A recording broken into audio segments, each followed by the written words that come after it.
महाराष्ट्राचे महावस्त्र म्हणून पैठणी साडीची ओळख आहे।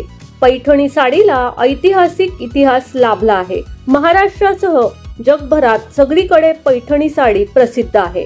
महाराष्ट्राच्या वेगवेगळ्या भागांमध्ये वेगवेगळ्या पद्धतीने तयार करण्यात आलेल्या हातमाग पैठणी साडी खूप प्रसिद्ध आहे।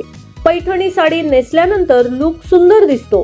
सोन्याची जर असलेल्या पैठणी साडीची किंमत 5,000पासून ते 2 लाखांपर्यंत आहे। एक पैठणी साडी तयार करण्यासाठी 7 ते 8 दिवसाचा कालावधी लागतो। पदरावरती जरतारीचा मोर नाचरा हवा। पैठणीचे आहेत अनेक प्रकार, जाणून घ्या वेगवेगळे डिझाईन्स। नमस्कार, मनभर पैठणी मध्ये तुमचं खूप खूप स्वागत आहे। चंद्रकोर पैठणी साडीवर सगळीकडे लहान लहान आकाराच्या चंद्रकोर विणण्यात आल्या आहेत। ती साडी नेसल्यानंतर खूप सुंदर आणि उठावदार दिसते। ब्रोकेड पैठणी साडीवर सगळीकडे फुले, वेली, मोर, पोपट अशा वेगवेगळ्या प्रकारच्या कलाकृती विणल्या जातात, ज्यामुळे साडी खूप सुंदर आणि इतर साड्यांपेक्षा वेगळी दिसते।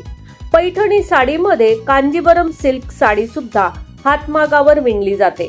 ही साडी सिल्क मध्ये असल्यामुळे अगदी चापून चोपून अंगावर बसते। महाराणी पैठणी नेसल्यानंतर लुक खूप सुंदर दिसतो।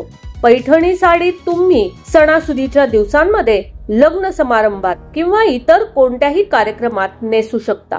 येवला पैठणी हातमागावर तयार केली जाते।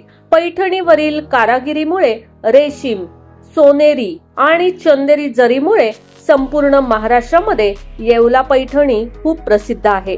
या साडीची किंमत खूप जास्त महाग असल्यामुळे 200 वर्षापूर्वी चलन म्हणून वापरली जात होती।